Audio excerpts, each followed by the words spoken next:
Hey y'all, this is Darren Van Dam, and you are watching Flick Connection, the show that connects you with the best movies to stream, and today we're talking about a ton of stuff Prime Video is adding in September 2022.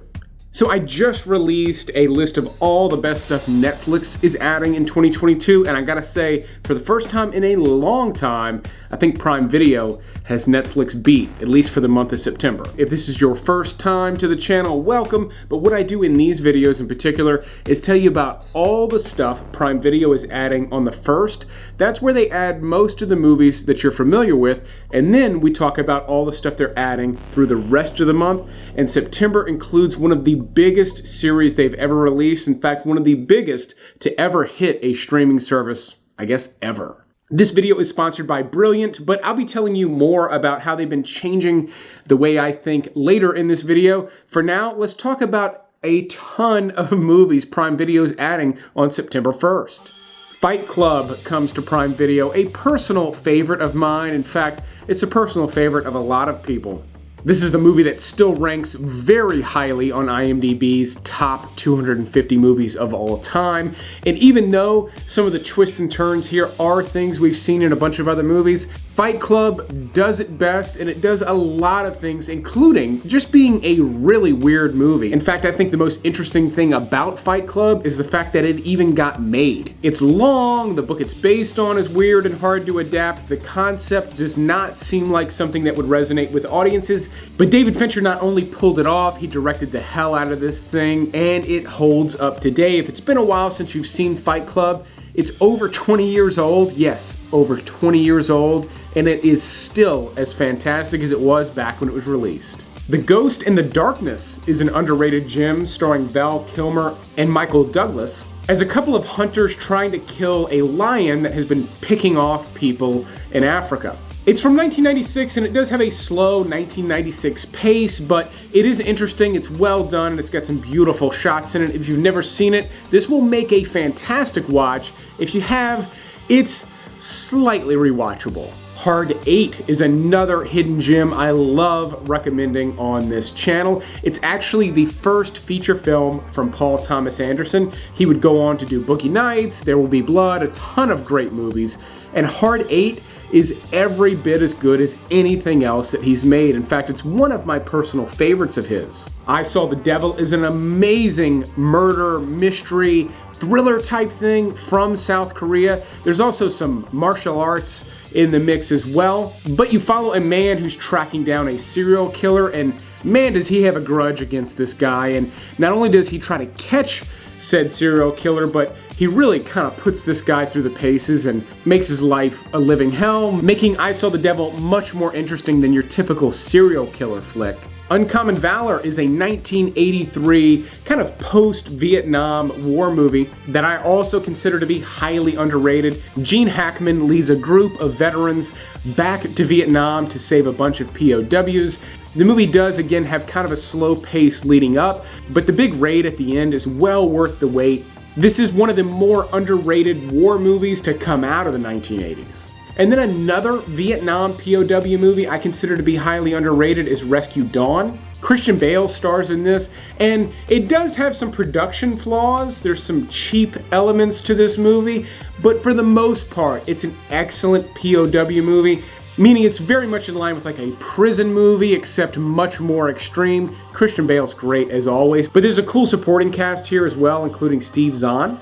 American Beauty is also getting added, yet that's also getting added to Netflix this month and was included on my Netflix video. 21 Grams is another lesser-known movie that actually has a big cast with Sean Penn, Benicio del Toro, and Naomi Watts. It's kind of a slow burn crime thriller. And then finally for dramas, they're adding The Usual Suspects, which is a classic that again is highly rewatchable if it's been a while. Even though you know what's coming, it's still so good. There's so many great little performances and scenes. If you've never seen The Usual Suspects, it's easily one of the coolest flicks on this list. In the comedy category, they're adding one of the weirdest movies on this list, The Adventures of Buckaroo Banzai. Peter Weller stars in this, and It's one of the weirdest movies he's ever done, and while it is a cult classic, I do not actually recommend this movie unless you like really bizarre comedies from the 80s. If so, this is going to be one of your new favorite things. Congratulations. But if not, Buckaroo Banzai is going to be too weird for most of you. I could probably say the same thing about Superstar. However, I have rewatched this recently, do not ask me why, but it holds up as one of the better movies based on an SNL sketch.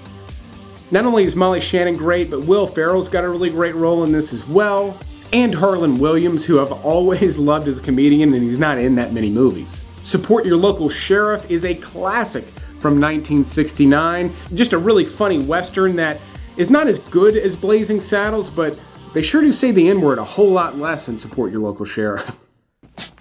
Now, Joe, the cell on the right here is yours. We don't have any bars yet. You're kidding. That's what I said. But we're going to operate just as if the bars were there. But my top pick for comedies is An American Werewolf in London, a cult classic. Hopefully most of you have seen it. If you have not, though, this is from 1981 and it definitely holds up. It features one of the most famous werewolf transformation scenes ever put to film, all done with practical effects. And while it is a comedy and it's got some solid, funny moments, it's also a pretty decent horror movie. Speaking of horror, they're going to be adding the Swedish classic Let the Right One In. This was remade for American audiences under the title Let Me In. I think that's an exceptional remake. However, as is typically the case, the original is superior. This is a fantastic little vampire film. If you've never seen it, it is one of the most globally famous movies to ever come out of Sweden. They're also going to be adding the Blair Witch Project, the original from 1999, which was a cultural phenomenon when it was released. But unlike a lot of the movies I'm talking about here, it doesn't quite hold up because it's been replicated so many times. But another throwback from that era that I think is much more watchable today is Cabin Fever, directed by Eli Roth. In fact, speaking of Eli Roth, I really do think this might be his best movie. It is a slow burn, but man does it have some interesting moments in it, and he doesn't bludgeon you to death with it the way he can in some of his other movies. In fact, he's got a handful in his filmography that I enjoy watching, but at the same time, they've got kind of an awful feel to him. Cabin Fever is really kind of sharp and clever, and I think is one of his more well-rounded horror movies. The Descent is a cult classic from a similar era. This one came out in 2006. It happens to have a pretty decent sequel, but the original is a solid movie about a bunch of girls who are spelunking in these caves, where they suddenly begin to encounter something else in the cave with them. This too takes quite a while leading up, but it's all really well done, a lot of great shots deep inside these caves. And then once the creature feature element sets in, this movie does not quit until the credits roll. Europa Report is a slow burn sort of sci-fi movie that does have pretty strong horror elements. It's about an expedition to Europa, one of the moons of Jupiter. Again, very slow burn, but it's got some interesting elements, and I think it does the found footage thing better than most. Mother, starring Jennifer Lawrence, is a polarizing movie. However, I did really like it with the right context. This is from director Darren Aronofsky, who's famous for some really bizarre movies, including Requiem for a Dream and Black Swan. While Mother is not my favorite movie of his, it is a really wild experience. If you like strange, mind-bending movies and you never watched Mother, definitely check it out while it's on Prime Video this month. However, if you don't like extremely dark, extremely weird things, do yourself a favor and steer far clear of this one. And then my final pick for the horror genre is Silence of the Lambs. This would actually make a fantastic double feature with I Saw the Devil. However, those movies are both pretty long and be a pretty grueling watch. Yet if you watch one and got an itch to watch something else somewhat like it, definitely pair those two together this month. Action-wise, they're adding the entire Expendables trilogy. Again, not my favorite action movies, but they do feature a lot of my favorite action stars. And even if the movies are a little bit mediocre, it still is fun to watch a lot of these guys on screen together.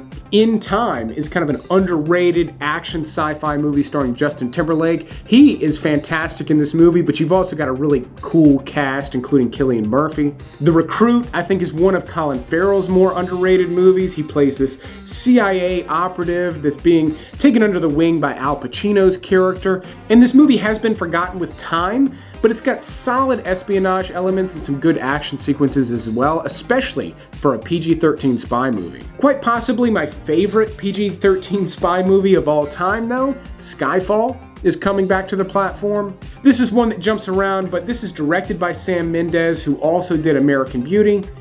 Roger Deakins did the cinematography. He's largely considered one of the greatest cinematographers working today, and this movie shows. It's got some of his most beautiful shots in it as well, and it is just quintessential Bond. I like Casino Royale as much as the next person, but Skyfall is my favorite Daniel Craig Bond flick. Believe it or not, I actually think Jason Statham's The Transporter is highly underrated. It is a cheesy action movie. It's got silly, I dare even say dopey elements to it, but it is a real fun watch. Troll Hunter is an incredibly interesting found footage movie from Norway that I honestly didn't know where to put. It's got horror elements, it's got comedy elements, there's action, there's sci-fi, and it's all incredibly well-rounded. You will have to read subtitles with this one, but it's an incredibly fun watch, a really fun thing to put on, especially if you've never seen or heard of it. You'll be blown away how cool this movie actually is. I told you there was a lot getting added to Prime this month, but my final pick for action movies is Wanted. This was just on Netflix, it left, now it's on Prime Video. Super cool back when it came out, but is still surprisingly cool today. It's got a killer soundtrack. Angelina Jolie is smoking hot in it. Morgan Freeman's great. Chris Pratt has a small role but plays a great sleazebag in this one. And then James McAvoy really carries this thing as an action hero. Everything in this movie is super far-fetched, but is beautifully shot and incredibly fun to watch. So believe it or not, I actually started this YouTube channel using nothing but a smartphone.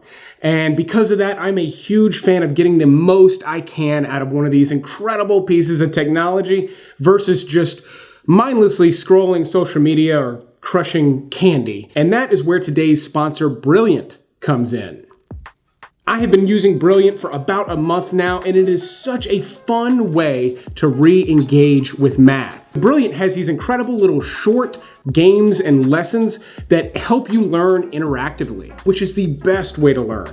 Brilliant is designed for ages 10 to 110, and there's a bunch of different fields you could study, like scientific thinking, computer science, logic, and a lot more. And Brilliant's designed to help you learn at your own pace. You can learn on the go. Literally, these little lessons just take a matter of minutes, and you can get started right away by going to brilliant.org/flickconnection, or there's a link in the description below. And the first 200 of you are gonna save 20% off your subscription with Brilliant. The interactive lessons are also oddly satisfying. I mean, just spending a few minutes with Brilliant leaves me feeling energized and stimulated, whereas scrolling social media leaves me feeling exhausted and somehow dumber. I also plan on using Brilliant to kind of brush up on my algebra skills because I've got 2 kids and I don't want them losing all faith in me when they start bringing that homework home. If you're interested in anything I've said here, definitely check out the link in the description below. And again, if you sign up, the first 200 of you are going to save 20% off your subscription with Brilliant. But let's go ahead and talk about everything else Prime Video is adding this month.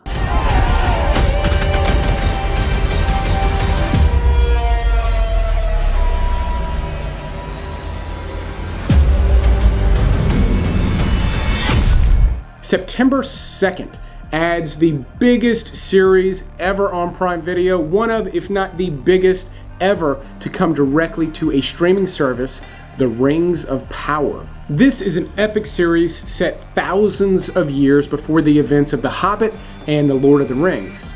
And prior to its release, it does have some mixed press where it's hard to tell whether this is going to be any good or not, but the trailers look absolutely amazing. And you have to keep in mind, sometimes negative press like that, especially on big, expensive, money-making projects like this, some of that bad press comes from competitors. So there are people with a lot of money that would like you to not watch this. They'd rather you watch things on their streaming service. So it could be false press. We'll have to wait and see how good the show is when it actually comes out. Personally though, I'll be more interested to see which show audiences love more, this new Lord of the Rings spinoff or HBO's Game of Thrones spinoff. September 7th adds an interesting series from South Korea that only features 16 episodes. It's titled Signal. This is sort of a supernatural crime series where a couple of detectives are able to communicate through time via a walkie-talkie to solve a mystery that's long been a closed case. The plot here reminds me a little bit of a movie titled Frequency with Dennis Quaid, a movie I actually liked, and on IMDb right now this series has really high ratings, so I'm definitely going to check it out, at least the first episode. On the 16th, they added 3 new movies, starting with Dog. This stars Channing Tatum as an ex-Army Ranger paired up with a German Shepherd that they then go on a road trip. It's rated PG-13 and should definitely be a good pick for dog people. Goodnight Mommy is an Amazon original movie starring Naomi Watts, but it's a remake of an Austrian movie by the same title that is an excellent horror movie. It's actually developed into a cult classic over the years. I highly recommend seeking out and checking out the original Goodnight Mommy. Personally, I'll be interested to see if the remake is nearly as good. Odds are it'll be maybe half as good at best. And then The Outfit was released in 2022 and was a surprise of a movie for me. Legendary actor Mark Rylance actually plays a tailor, or a cutter as he would put it, but he does have some unsavory customers and ends up in a battle of wits against some really tough mob characters, and the entire movie takes place in his shop. It's kind of a boiler room battle of wits type of a thing. He is amazing in this, and even though there's not a lot happening action-wise, it's mostly done through dialogue in this movie. I was on the edge of my seat the entire time. I highly recommend this one. On the 23rd, they're also going to be adding Firestarter and Memory, 2 movies that just came out this year, already coming to Prime Video. And then on the 30th, they're going to be adding Michael Bay's Ambulance, another action movie that came out in 2022 that I actually really liked. The story here is fairly thin. I mean, it is a Michael Bay movie and the camera never stops moving, so some of you may need to take a Dramamine before watching this one, but it's fast-paced, it's intense, it's a really fun heist movie. Jake Gyllenhaal kind of carries it. It's fun to watch him play a villain. He kind of kills it at that. And this movie has a little bit in common with Speed. I don't think it's as good and don't think it will hold up with time the way Speed has, but if you were a fan of that movie, Ambulance is going to be a great watch, at least for the first viewing. But that's everything of interest coming to Prime Video this month. If you like unlimited movie recommendations, definitely consider clicking that subscribe button and the little bell icon. That way you get notified when these videos release so you don't miss the titles before they're gone. You can also go over to DarrenVanDam.com. I've got recommendations right there on the homepage, as well as access to back catalog episodes, so you will literally never run out of good movies to watch. But thanks for watching this special Prime Video episode, and you will see me on the next one.